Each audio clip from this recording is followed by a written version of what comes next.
Olá, pessoal! Bom dia a todos! Eu sou o Doug Storff, CEO da Swap, para falar sobre um tema que, sem dúvida, marca uma nova fase para o mercado de Banking as a Service no Brasil, a nova regulamentação do BaaS. Eu farei uma abertura agora, depois vou passar a palavra para o Giancarlo, sócio da BT Advogados, e para professor também da FGV, e para Adriana Camargo, nossa líder de relações governamentais aqui na Swap. Bom, para quem acompanha de perto o setor financeiro de tecnologia, não é novidade que a gente está vivendo um momento de transformação importante. O Banco Central vem há alguns anos ampliando o nível de exigência sobre o ecossistema financeiro e agora dá mais um passo relevante ao regulamentar de forma específica a prestação de serviço de BaaS. Na prática, o mercado está subindo a régua. E, na nossa visão, isso é bastante positivo. A nova regulamentação traz mais clareza sobre responsabilidades, transparência para os clientes e usuários finais, mais exigências de capital, governança, controles e mais segurança para toda a cadeia.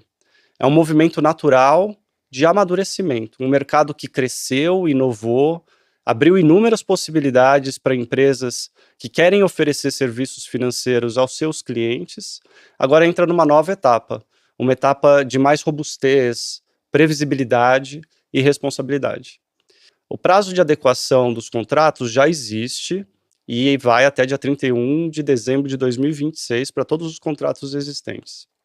Parece distante, mas não é. A gente sabe que mudança dessa natureza pode levar bastante tempo, e elas envolvem tecnologia, envolvem jurídico, envolvem compliance, atendimento, produto, comunicação, operação. Tem bastante coisa envolvida. Por isso, quanto antes a gente começar a trabalhar junto, melhor. E eu quero reforçar um ponto aqui. A regulamentação não vem para enfraquecer o mercado, ela vem para fortalecer. E esse é o propósito da gente estar aqui junto conversando. Bom, agora eu gostaria de passar a palavra para os nossos dois speakers de hoje, para a gente começar uma apresentação e uma discussão um pouco mais aprofundada. Então, por favor, Giancarlo, Dri, apresentem-se. Bom dia, o meu nome é Adriana Camargo, eu sou responsável pela área de relações governamentais aqui na Swap. A gente na Swap vem acompanhando essa norma antes até dela se tornar uma norma, quando ainda ela era uma consulta pública aberta pelo Banco Central do Brasil. Nós estamos aqui com o nosso colega Giancarlo, do BT Advogados, que muito gentilmente aceitou o nosso convite para poder debater de forma mais aprofundada cada ponto principal e que nos atinge na nossa operação em relação à norma de BaaS. Jean, por favor, se apresente e aproveito a oportunidade para agradecer por ter aceito o nosso convite e vamos debater essa norma, essa tão falada norma de BaaS, que é o motivo dessa live de hoje. Legal. Bom dia a todos. Primeiramente, um prazer estar aqui. Doug, Adriana, obrigado pelo convite. Uma honra estar ao lado da Swap. E acredito que oportunidades como essa, né, o Swap Talks, são muito importantes, porque traz educação para o mercado. O Banco Central está muito preocupado em educar o mercado, né? Então, são oportunidades como essa que a gente consegue levar conhecimento, consegue levar para o público em geral quais são as reais pretensões do Banco Central e por que ele está aplicando essa nova regra, o que motivou o Banco Central a trazer essas mudanças para, como muito bem colocado por você, Doug, deixar o mercado mais seguro, o mercado mais sadio, né? A regra não vem para atrapalhar o mercado, não vem para impedir os negócios. Pelo contrário, a regra vem para melhorar o cenário que nós temos. Eu costumo dizer que em um mercado regulado, quando ele é bem regulado, todos ganham, né?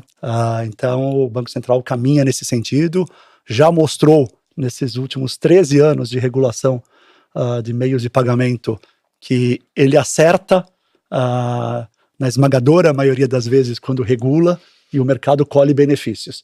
E tenho convicção de que isso vai acontecer com a nova regra de Bank as a Service. Já 13 anos já, né? Começou 13 anos. 2013. 2013, né? Da edição da Lei 12.865, né, de 9 de outubro de 2013. Nós temos já aí, estamos caminhando para 13 anos de regulação. Eu lembro que em 17, quando a gente começou a entender um pouco mais do mercado, né? Eu ganhei um livrinho sobre a regulação desse mercado, era um livrinho bem fininho, assim.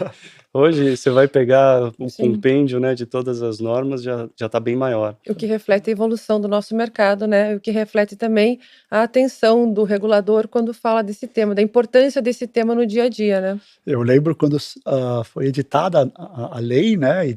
Lá em, A 12865. A 12865, em 9 de outubro, depois em 4 de novembro o Banco Central soltou as primeiras 4 circulares do mercado, a gente sentando com alguns players do mercado para ler e tentar interpretar o que o Banco Central queria dizer com aqueles conceitos novos de arranjo de pagamento, instituição de pagamento, as Porque modalidades. Porque a gente faz isso até hoje, inclusive, né? A gente continua sentando, se debatendo, olhando a norma e querendo entender o que o Banco Central quer por trás dessa norma, né? E nessa linha do que eu falei há pouco, né? Olha como o mercado mudou nesses 13 anos, né?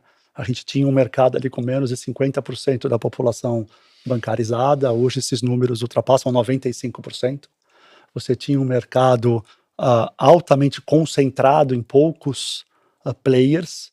Hoje nós temos uma quantidade muito maior de players no mercado, trazendo melhorias em termos de produtos, de serviços, melhorias de preço para o consumidor final. A gente saiu daquela banheira morna que de um certo modo existia no mercado financeiro e entramos efetivamente numa nova era. Inclusão real, inovação real, competição real. E quem ajudou a fazer boa parte dessa inclusão e dessa inovação foram as prestadoras de serviço de BaaS.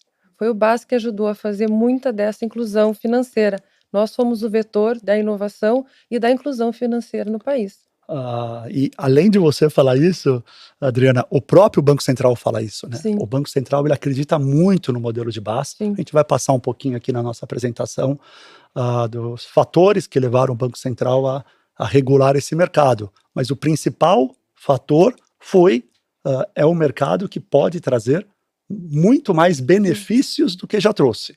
Então, a gente regulando esse mercado, incentivando uma concorrência adequada, justa, controlando os pontos de risco, é um mercado que traz a inovação, é um mercado que viabiliza o produto financeiro chegar com uma especificidade, com um conhecimento de cada mercado adequado para o cliente final.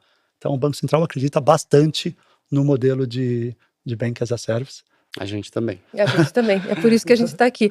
Então, acho que a gente podia entrar na norma, Jean. Acho que a gente podia começar a falar um pouco da norma especificamente, do que impacta, quais são os principais pontos e como você falou no início, né? O porquê que o Banco Central tomou essa decisão agora de regular esse modelo de negócio. Perfeito. Acho que o primeiro ponto importante para todo mundo compreender é o que é a operação de BaaS, né? Nós temos duas figuras, nós temos ali o prestador de serviço de BaaS e o tomador de serviço de BaaS. Prestador de serviço de BaaS é uma instituição autorizada pelo Banco Central que provê serviços financeiros para o mercado, tá?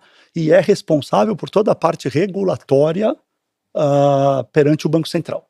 O tomador de serviço de BaaS, ele é um canal de distribuição desses produtos e serviços financeiros ofertados pelo prestador de serviço de BaaS com marca própria. O Banco Central permite que a marca de apresentação ao usuário final, ao cliente final, seja a marca do tomador de serviço de BaaS. Então, essa parceria, né, entre a instituição autorizada, integrante do Sistema Financeiro Nacional, com uma empresa que vai usar o seu canal de distribuição e vai usar a sua marca para ofertar esses produtos financeiros, é o que o Banco Central hoje trata como o contrato de BaaS, o contrato de Bank as a Service. Tá? A operação de Bank as a Service, ela já existe há bastante tempo, a Swap é a maior prova disso, né? Existe com bastante sucesso, antes da Resolução Conjunta 16. Tá? O Banco Central, quando começou a identificar essa atividade no mercado, decidiu não regular imediatamente essa atividade, tá? E entender como que ela caminharia no mercado. Lembra que algumas discussões há, uns 6, 7 anos atrás, do Banco Central, tentando entender o que era esse tipo de parceria. Nem se tinha ainda o nome BaaS na época, né? Mas como se dariam as parcerias entre o provedor ali de serviços financeiros e um canal de distribuição com marca própria, com atendimento de primeiro nível para os seus clientes.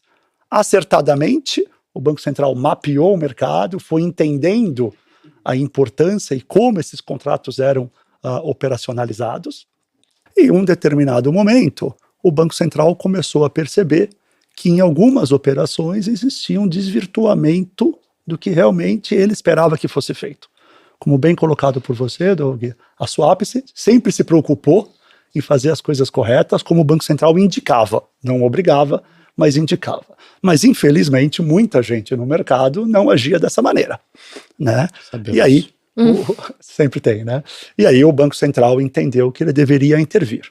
De uma maneira muito ponderada, como o Banco Central vem agindo aí ao longo dos anos, ele editou uma consulta pública, que a Adriana comentou, né, a consulta pública 108, para discutir com o mercado como deveria ser o tratamento específico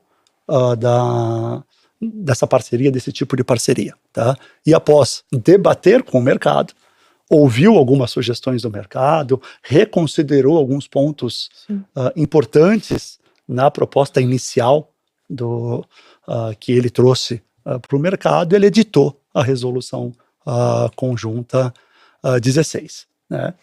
Eu costumo dizer que a resolução conjunta 16 ela traz aperfeiçoamento no modelo, mas ela não traz nenhuma grande inovação, nenhuma grande mudança. O mercado não foi pego assim tão de surpresa com essa norma, né? Não foi, Adriana. Para quem já praticava o que o Banco Central orientava, tem adaptações a serem feitas, Sim. mas não tem nenhuma revolução. Costumo dizer, tem uma evolução, mas não tem uma revolução. Tá? O Banco Central sempre expressou o entendimento, né, de que você tinha que proteger o usuário final, né, de que o fato do serviço ser levado a um usuário final por meio de um tomador de serviço de base, por esse intermediário, não podia fazer com que esse usuário final tivesse um serviço de pior qualidade do que nas outras hipóteses de contratação nas quais o usuário final contrata diretamente a instituição autorizada. Ou mesmo que houvesse uma confusão, né? Vamos pegar aquele modelo tradicional da loja de varejo, né? Entender que a loja de varejo é que está dando o cartão, a conta ou algo do gênero. A questão da transparência, né? O Banco Central sempre bateu nessa tecla. Não tem problema você prestar um serviço em modelo white label, expor a marca do seu parceiro para se comunicar com o mercado, desde que o usuário final saiba efetivamente quem é o provedor daquele serviço financeiro. Então as pessoas agora, com a norma, a exigência que o Banco Central traz do prestador de serviço de base aparecer em toda a comunicação, acabou o modelo white label? Não, de modo nenhum. Você pode continuar usando a marca do tomador de serviço de base, mas é um direito do usuário final, do cliente final, saber aonde o dinheiro dele está. Saber com quem ele está se relacionando, qual é a instituição que efetivamente está prestando aquele serviço. Isso foi um ponto que o Banco Central sempre deixou claro. A questão de risco sistêmico, de segurança cibernética, né? As operações de base, elas trabalham muito com abertura de APIs, né? Com um complemento de tecnologia do provedor do serviço de base com o tomador de serviço de base. Né? Então o Banco Central sempre expressou a preocupação de existir uma fiscalização no tomador de serviço de base para saber se a tecnologia que ele está usando é adequada, é segura, se isso não gera um risco de fraude, se está de acordo com as melhores práticas em termos de segurança cibernética. Sim. Isso não é uma novidade, o Banco Central já trouxe isso há bastante tempo como preocupação. Sim, em outras oportunidades, inclusive, né? Inclusive iniciadas por conta de eventos específicos reais que nós tivemos no mercado e que nós ficamos sabendo, infelizmente, via jornal, né? Exatamente. Então, nesse contexto que o Banco Central normatiza, trazendo agora como norma, como exigência, o que antes era boa prática, né? E impõe isso ao mercado. Tá? Então, a norma não é nenhuma grande inovação, não vai revolucionar o mercado. E acho que o Doug colocou bem para empresas como a Swap, que sempre atuaram com seriedade, sempre atuaram seguindo ali as recomendações do Banco Central. Tem adaptações que precisam ser feitas, né? principalmente ali na alocação de papéis, de responsabilidades, mas não é nada intransponível, não é um outro mundo, né? Não muda ali necessariamente a experiência do usuário. Não muda final. A natureza, né? Não muda a essência. Acho que é exatamente isso, Doug. Continuando aqui no nosso bate-papo, né? O Banco Central deixa claro agora na norma, que era antes recomendação, agora está normatizado, né? De que ele, Banco Central, regula o prestador de serviço de base. Todas as responsabilidades regulatórias recaem sobre o prestador de serviço de base. Então, recaem sobre a SUAP. Ela é responsável por todos os atos praticados com o cliente final perante o Banco Central. Tá? E o Banco Central coloca na SUAP, coloca no prestador do serviço de base, a responsabilidade de supervisionar o tomador do serviço de base. Então, como ele, Banco Central, não tem jurisdição sobre o tomador de serviço de base e não quis avocar para si essa jurisdição, por conta do tamanho desse mercado, no qual ele não teria braço para fiscalizar, o que ele faz? Ele impõe àquela instituição que ele já regula, que ele já fiscaliza, a obrigação de ela repassar obrigações para o tomador de serviço de base, para esse intermediário até atingir ali o usuário final. Tá? Então esse é um ponto importante na norma, né? A exigência agora que os prestadores de serviços de base têm de ter uma supervisão efetiva, um gerenciamento de risco, um acompanhamento permanente e próximo do tomador de serviço de base para reporte, para demonstração desse controle da cadeia perante o Banco Central. Né? Então, a SUAP, ele é ali o motor regulatório, né? Ela que responde por todas as questões regulatórias, e o tomador de serviço de base, ele não é supervisionado pelo Banco Central, mas ele tem que prestar contas de tudo que ele faz para o prestador de serviço de base, sem que isso interfira no seu negócio, né? Sem que isso interfira ali na sua operação, no seu relacionamento com o usuário final. Tem um ponto importante aqui também, que é a questão de que o BAS, ele não é, a gente não pode confundir operação de BAS com operação de correspondente bancário, que é um outro tratamento. Que tem uma outra regulação, inclusive específica, né? Regulamentação específica, né? Onde efetivamente esse parceiro, ele é uma extensão da instituição financeira, ou da instituição de pagamento. Né? Não podemos confundir com subadquirência, subcredenciamento. Que inclusive foi um ponto, né? O Banco Central quis ouvir o mercado, quis saber o que o mercado achava da inclusão do subcredenciador dentro do modelo de Banking as a Service, e o mercado foi quase que uníssono no sentido de que não faria sentido trazer o subcredenciador para dentro do nosso ecossistema. Se trataria de um outro modelo de negócio que vem sendo tratado, inclusive, de uma outra forma pelo próprio Banco Central, né? O Banco Central vem lidando já há algum tempinho de como ele deve tratar o subcredenciador, né? De fato, ele trouxe essa questão na consulta pública, acabou não passando essa ideia, né, de tratar o subadquirente como um tomador de serviço de base, mas num evento recente que eu participei com o Banco Central, ele disse que essa questão não está engavetada, que ainda está sob análise. Eles não desistiram ainda. Na época da consulta chegou-se a falar de muitas coisas dentro do guarda-chuva, né? Cripto, serviços de cripto, subcredenciamento, Corban, enfim. Foi quase que assim, será que a gente pega tudo e põe dentro do mesmo guarda-chuva? E o nosso posicionamento sempre foi, não, nós somos uma espécie diferente, uma atuação distinta, e a gente prefere, até por conta de regulação e de controle, ter uma atividade que seja regulamentar de forma diferente do que os demais, né? Perfeito. De forma muito simples, Jean, o que está dentro, então, de BAS hoje? O que está dentro de BAS hoje é a oferta de serviços financeiros relacionados à abertura de conta de depósito, aí entenda conta corrente e conta poupança, conta pré-paga, conta pós-paga, que seria ali cartão de crédito, credenciamento, tá? E empréstimos. Então esse é o escopo hoje do que está dentro do serviço de BAS. Tá? Nessa ideia de que tem uma instituição autorizada que provê esses serviços, e o tomador de serviço de BAS é esse canal de distribuição, normalmente com marca própria, que oferta esses serviços para a sua rede de relacionamentos, fazendo o atendimento de primeiro nível. Esse é o escopo. Tá?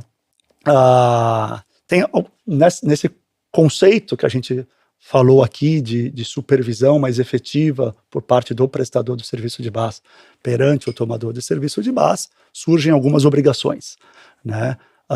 Já destaquei aqui a questão da importância da segurança cibernética, do acompanhamento, né, no dia a dia da atividade desse tomador de serviço, da análise da estrutura de governança desse tomador de serviço, né, de que ele possui capacidade técnica, capacidade financeira, operacional, para ser esse canal de distribuição, para ser esse intermediário entre a instituição autorizada e o cliente final.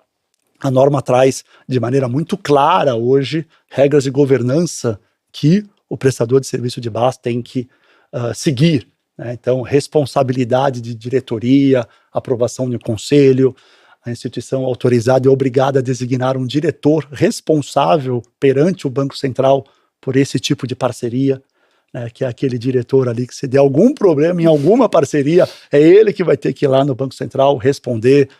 A norma traz responsabilidade pessoal para esse diretor, inclusive sob a ótica patrimonial. Prazer, né? pessoal. Diretor. Né? Então, se tiver algum problema na operação, esse diretor responde com o seu patrimônio perante o Banco Central, além de responsabilidade criminal, responsabilidade regulatória, inabilitação. Né?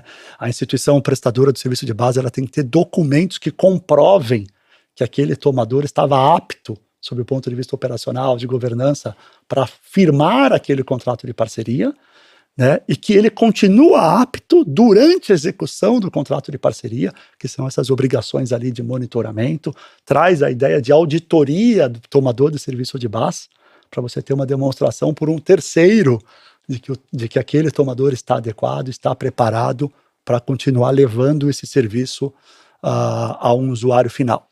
Agora, Jean, eu queria abordar com você, aproveitando que a gente está falando um pouco sobre essa questão do tomador, né? Nem todo tomador é igual, nem todo tomador tem o mesmo porte, né? Inclusive operações distintas, né? Tomadores distintos com operações distintas. A gente não vai poder usar a mesma regra, a mesma análise para todas as operações. Inclusive, é uma coisa que o Banco Central trabalha com essa análise baseada em risco. Né? Como é que vai ser, como é que você vê isso, né? Como é que vai acontecer essa análise, né? Como é que você nos aconselharia? Eu vejo com bons olhos, Adriana. É natural que quando você fala em análise baseada em risco, te traga uma insegurança, porque vira um critério mais subjetivo. Né? Você não tem ali um checklist de que tem que cumprir isso e ponto final está resolvido.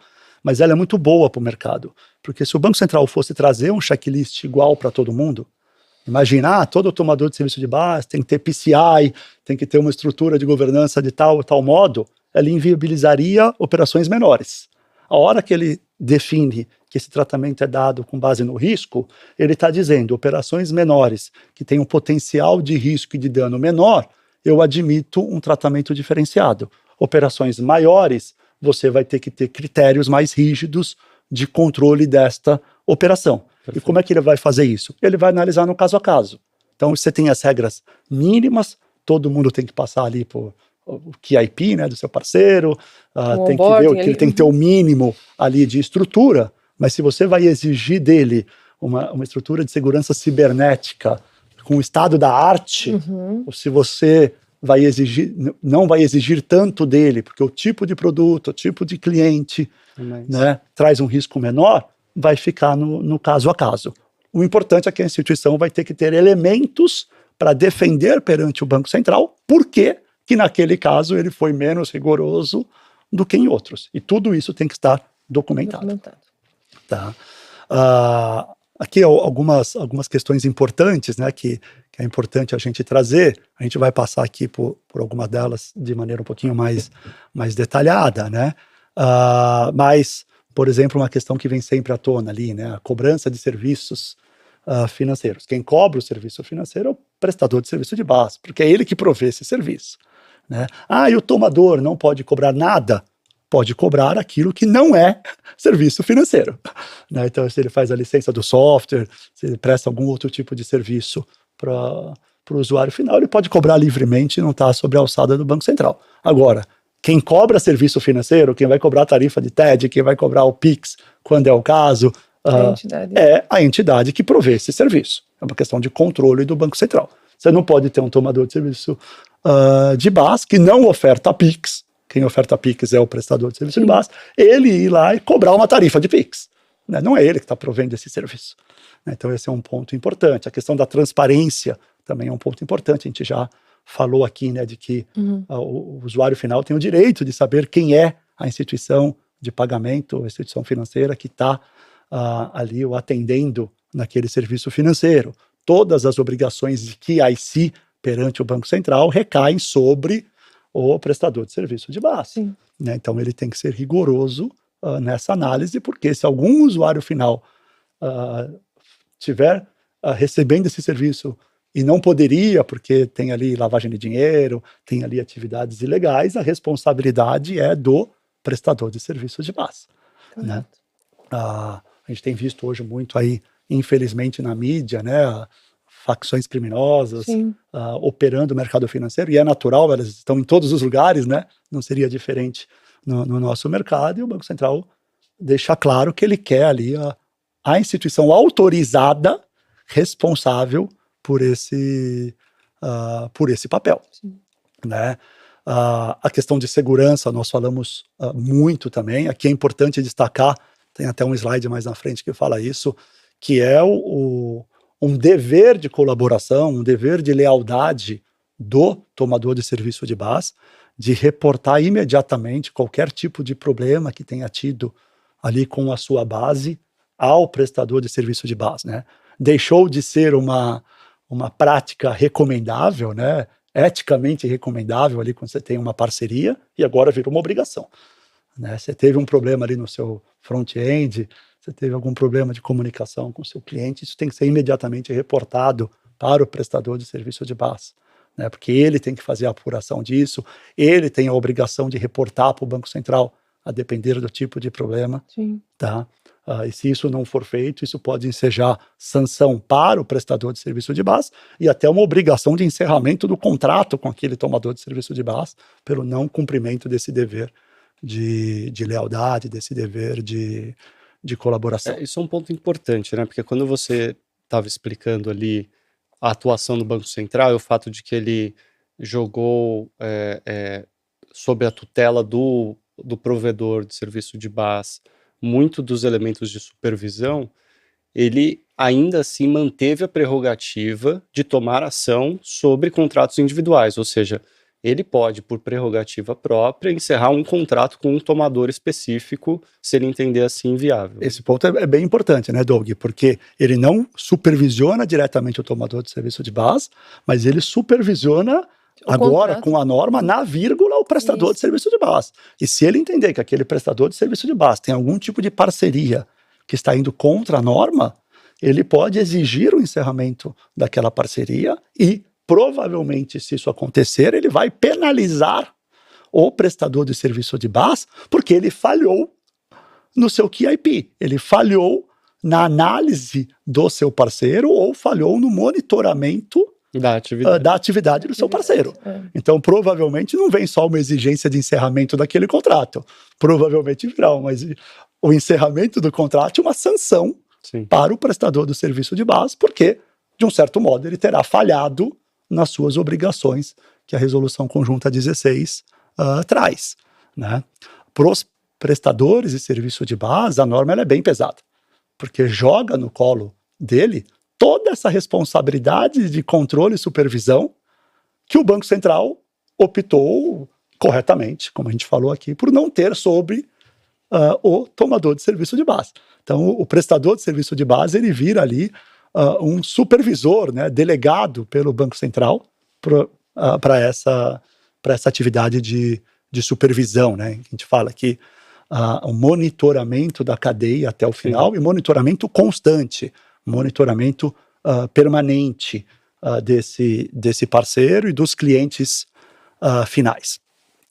Alguns pontos que o Banco Central no passado também já discutia, já conversava com o mercado e agora vem de maneira expressa ali na norma, né? Vedações do que não podem ser feitos nesse tipo de parceria, né?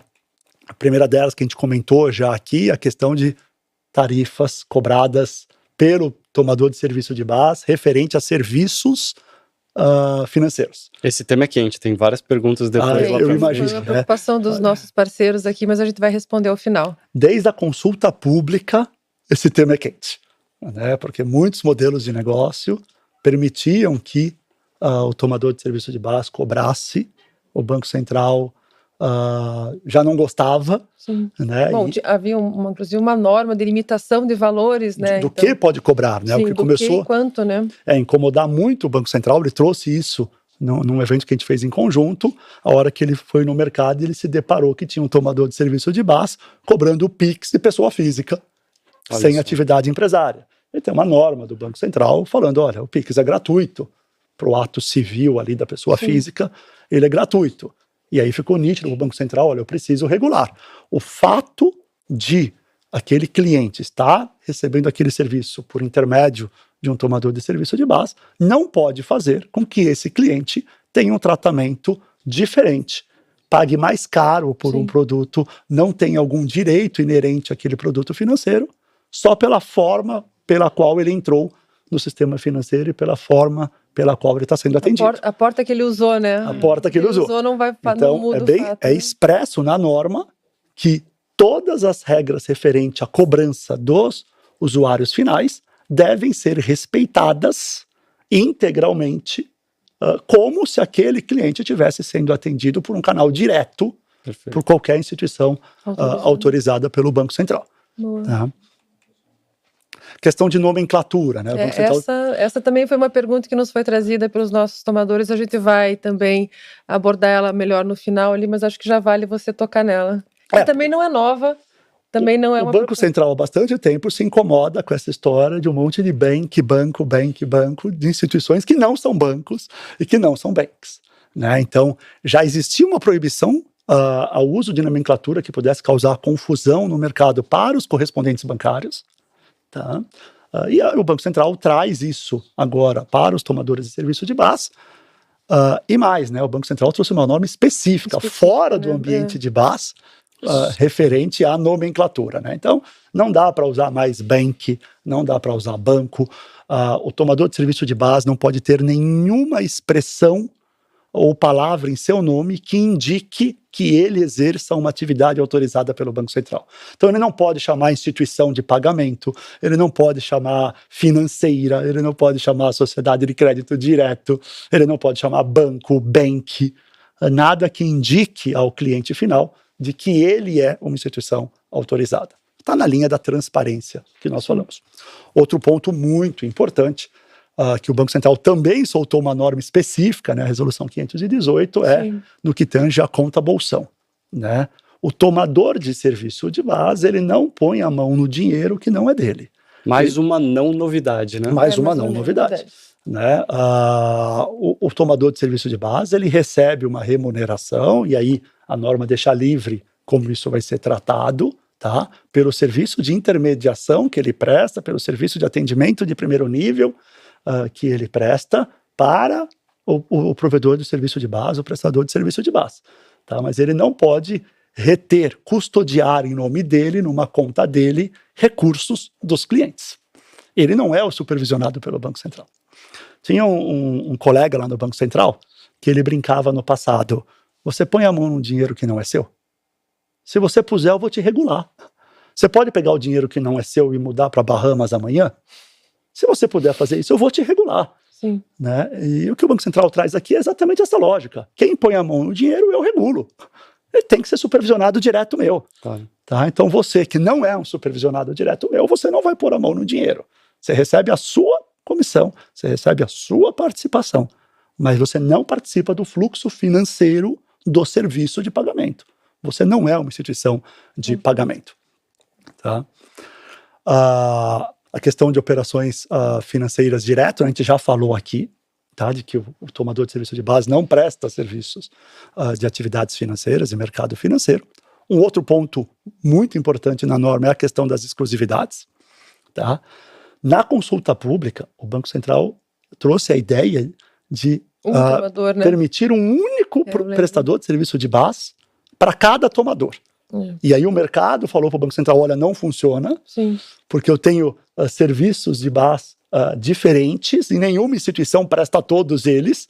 Credenciamento. Uma questão de fallback, né, de você ter uma reserva, né, caso alguma coisa aconteça, você nunca vai deixar de prejudicar o usuário porque você tem um outro prestador ali, né? Esse é um ponto bem delicado, né, Adriana, porque o Banco Central, ele abriu mão ali de você ter um único prestador de serviço de base, porque ele foi sensível ao argumento de que a empresa que emite ali, o prestador de serviço de base que emite um cartão de crédito, não é aquela que vai credenciar um estabelecimento como credenciador ali para receber transação, né, semelhante ali a uma rede, Cielo, e por aí vai. Então, ninguém presta todos os serviços que estão no escopo do BAS. O Banco Central entendeu isso. Mas, por uma questão de segurança, ele manteve a lógica de que para cada tipo de conta, um único prestador de serviço de base. Né? Então, o tomador de serviço de base, ele pode ter um prestador que oferte para os seus clientes uma conta pré-paga, um único prestador que oferte para os seus clientes uma conta de depósito, um cartão de crédito, e por aí vai. Né? E aí, a melhor forma de resolver isso, estávamos conversando aqui mais cedo, né, Doug, é sentando com o prestador de serviço de base, mostrando a sua operação, e ele vai te falar, olha, isso aqui funciona desse modo ou não funciona daquele outro modo. Aqui é importante trabalhar junto, né, entender exatamente qual que é o escopo total, né, da operação e quais são os fluxos ali, para que a gente consiga juntos identificar se existir uma necessidade de adaptação, qual seria essa necessidade, para que a gente tenha tempo hábil de fazer isso até dia 31 de dezembro. Né? Exatamente. Outro ponto delicado também é a questão do subbas, né? Não existe na norma o subbas. Né? O tomador de serviço de base, ele não pode repassar para um terceiro, quarteirizar o serviço financeiro. Tá? A norma é muito clara nesse sentido. O Banco Central já não deixava antes, já não gostava antes, e agora a norma é muito clara, e esse é um ponto que o Banco Central, Doug, deve bater pesado. O Banco Central fez um estudo e ele viu que boa parte das fraudes que ocorrem no mercado ocorrem em virtude de quarteirizações. Né? Então, o Banco Central traz essa vedação expressa na norma de que o tomador de serviço de base já não é supervisionado por ele, Bacen, é supervisionado pelo prestador de serviço de base. Ele não pode mais um nível, você não pode ter mais um nível. Né? Então, isso aí tem que ser tratado como? Trazendo esse que era o sub, né, para ser um tomador de serviço de base em conjunto.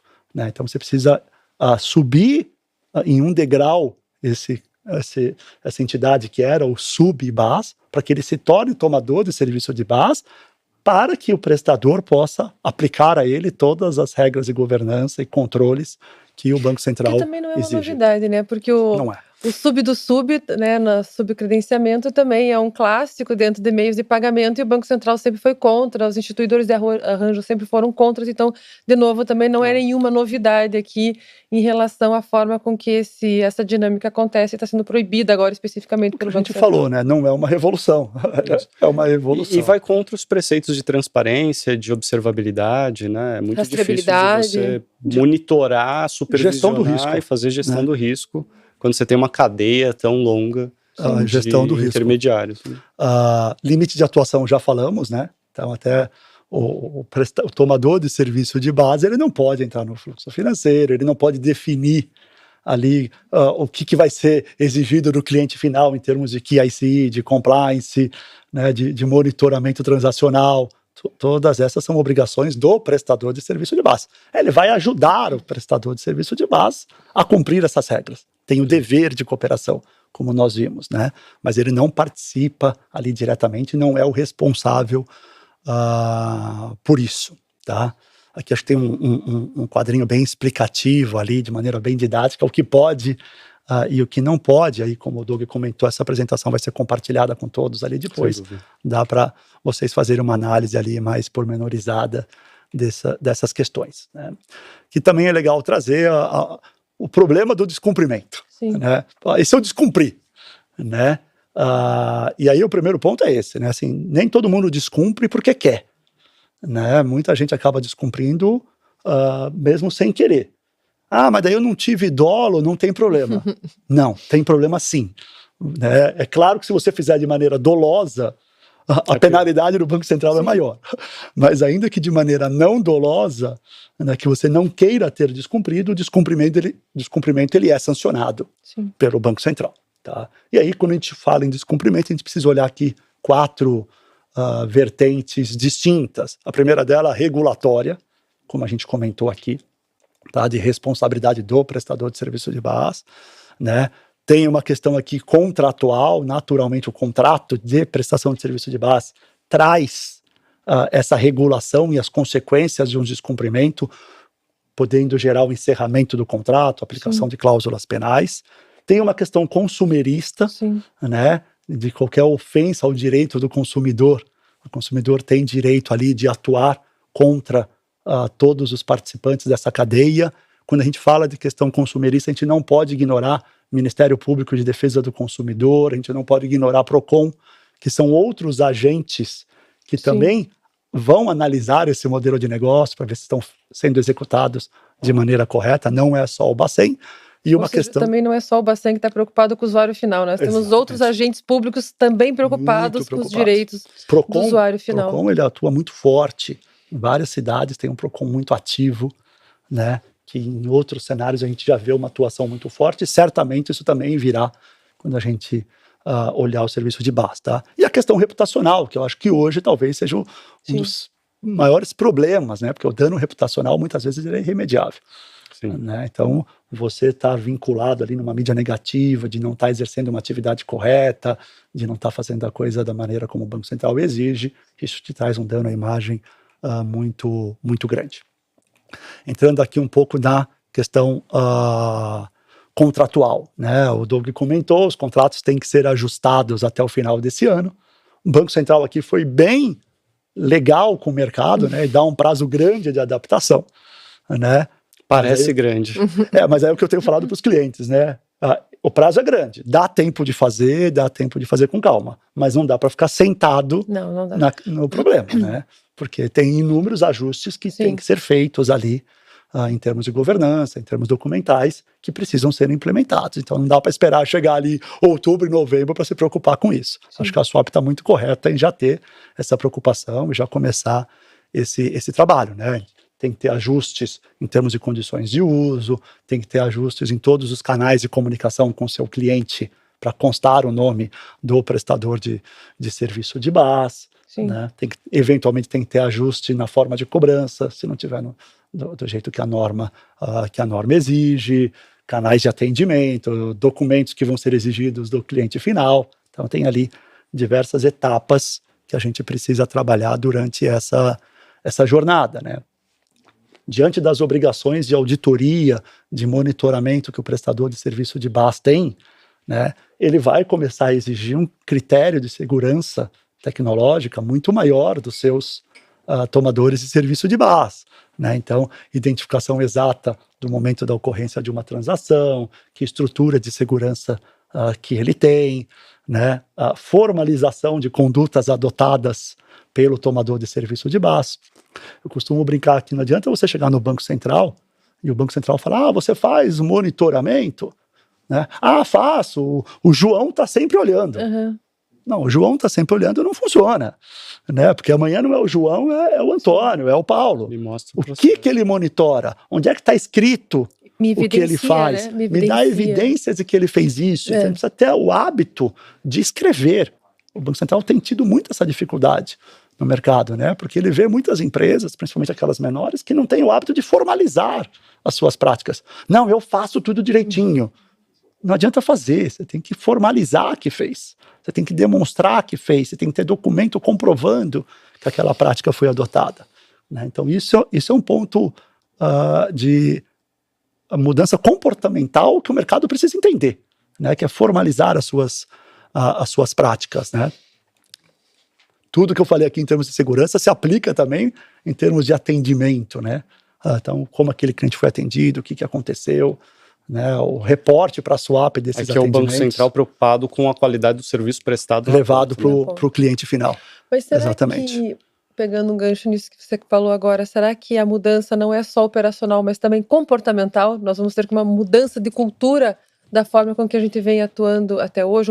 Quando eu digo a gente, o mercado como um todo vem atuando. Não tenho dúvida, Adriana, por isso que eu, no começo aqui do nosso bate-papo, destaquei a importância, né, de eventos como esse, né, do Swap Talks, para trazer esse conhecimento, trazer essa educação para o mercado como um todo, né, porque exige uma educação do cliente, né, desse seu parceiro, que muitas vezes não está adequado com essas regras ou com essa visão temerário com a mudança, né? Às vezes o ser humano por natureza, ele teme a mudança, né? Nós vamos ter que mudar tudo, mudar o contrato. Adriana, minha percepção, para quem faz a coisa direito, quem opera direitinho, não vai ter dor com essa mudança. Claro, uma coisinha ou outra vai ajustar, vai ter que adequar, mas não vai mudar a operação, não vai, sabe, inviabilizar o segmento do negócio. Eu tenho muito clara essa percepção, tá?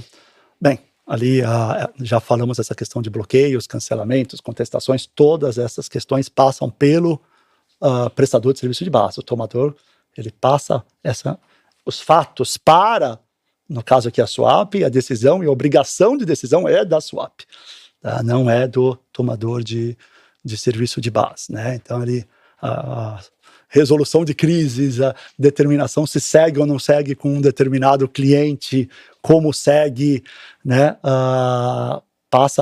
é obrigação do prestador de serviço de base, tá, que vai tomar essa decisão, obviamente com base e com o auxílio do tomador de serviço de base, que é quem vai estar ali lhe fornecendo documento, lhe trazendo informações para que a decisão seja tomada do jeito que o Banco Central determina.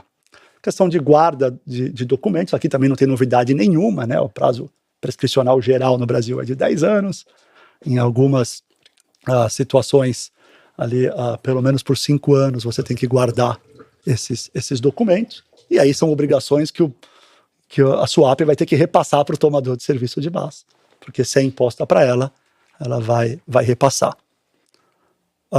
Já trouxemos aqui, o Doug já falou no começo do nosso bate-papo, prazo de adequação, final desse ano.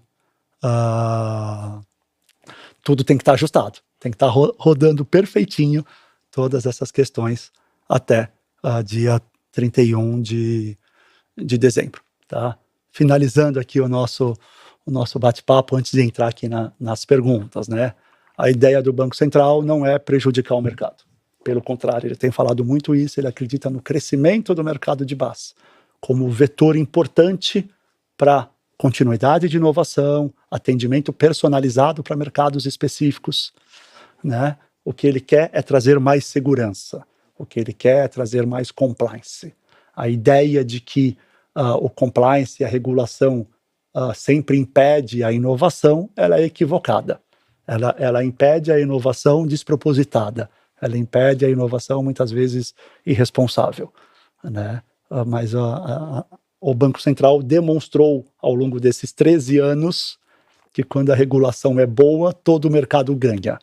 Então, pessoalmente, eu vejo com bons olhos a Resolução Conjunta 16, ela vai trazer mais profissionalismo no mercado, ela vai tirar do mercado atividades que de fato estavam ilegais, não estavam operando dentro das normas e dos critérios que o Banco Central entende importantes para um mercado financeiro seguro, né? Agora isso é positivo. Você falou do compliance, né? Pegando um pouco o gancho só no início da nossa conversa que a gente estava falando aqui, nós estamos numa época que quando o compliance surgiu, o compliance era visto meio como um entrave. Hoje a gente pode acreditar que o compliance é uma medida, é um meio de competitivo, é um diferencial competitivo hoje no mercado. Não tenho a menor dúvida disso, né? A gente vê aí na mídia, só a gente lê jornal, a gente vai perceber que as instituições que negligenciam o compliance pagam um preço muito alto, porque acabam se envolvendo em operações ilícitas, sanções pesadas pelo lado do próprio Banco Central. O Banco Central já retirou do mercado várias empresas por não estarem adotando regras de compliance adequadas, já suspendeu do PIX, né, o arranjo que o Banco Central é o instituidor, diversas outras instituições que na leitura dele, Banco Central, não tinham um compliance correto, e o próprio dano reputacional que muitas instituições sofreram né, por não terem um compliance adequado. Eu diria que o reputacional o reputacional é pesado. Eu diria que esses riscos, o risco de dano reputacional, o risco de sanção do Banco Central, ele existe ainda que a instituição tenha um compliance adequado. Sim. Porque o compliance pode falhar. Né? E, como eu disse, nem toda falha é por má fé, é por dolo. Então, o risco existe, por mais rigoroso que você seja, existe o risco. Evidentemente, existe o risco. Agora, ser negligente com o compliance é uma irresponsabilidade, né? Porque eu tenho certeza de que aquelas instituições que negligenciam o compliance, mais hora, menos hora, elas sofrerão um dano muito grande. E provavelmente um dano que atire do mercado. Ou pelo Banco Central, ou pela própria percepção do mercado de que aquela atividade não era segura. Sim, o Banco Central está muito preocupado com essa questão hoje em dia. Muito preocupado. Acho que tem 2 temas aí hoje no Banco Central que são inegociáveis. Compliance e segurança cibernética. Sim. Né, são 2 temas inegociáveis para o Banco Central. E qualquer instituição, seja no âmbito de um BAS ou fora do âmbito do BAS, se ela não for rígida nesses aspectos, ela vai sofrer as consequências. Seja via Banco Central, seja pelo mercado. Seja, muitíssimo obrigada aí, como sempre uma aula, né? Como sempre muito bom ter você com a gente aqui fazendo essas explicações sobre a norma, né? E eu queria passar a palavra para o Doug, então, para fazer o encerramento dessa live e aproveitar para agradecer mais uma vez ao Jean pela presença e pela gentileza de ter aceito o nosso convite, por estar aqui. Bem, agradeço muito o convite, é um prazer estar ao lado de vocês. Sinto honrado de estar aqui nesse bate-papo e, novamente, os parabenizo pela iniciativa, né? Como eu disse, uma iniciativa muito importante para gerar conhecimento, educação para o mercado. Parabéns e obrigado. Bom, obrigado, eu que agradeço. Pessoal, chegamos ao final aqui da nossa conversa de hoje.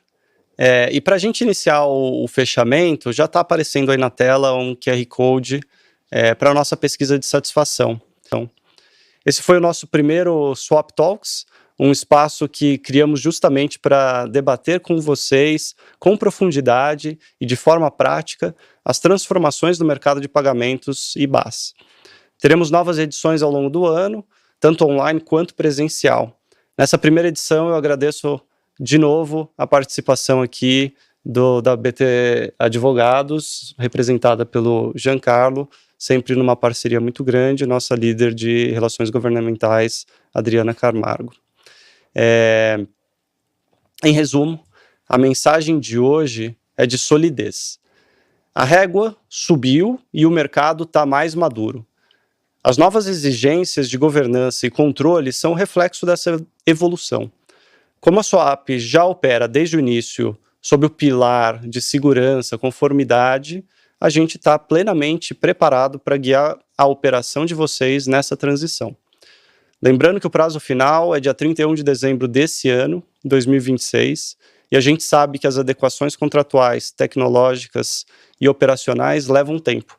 Por isso, o segredo é a antecipação. Quanto antes planejarmos os próximos passos juntos, mais segura será a jornada. O mercado de base entrou em sua fase de maior maturidade e a Swap está pronta para liderar esse movimento ao lado de cada um de vocês. Parceria de verdade é construir segurança e continuidade lado a lado. Mais uma vez, muito obrigado a todos, uma excelente semana e até o próximo Swap Talks.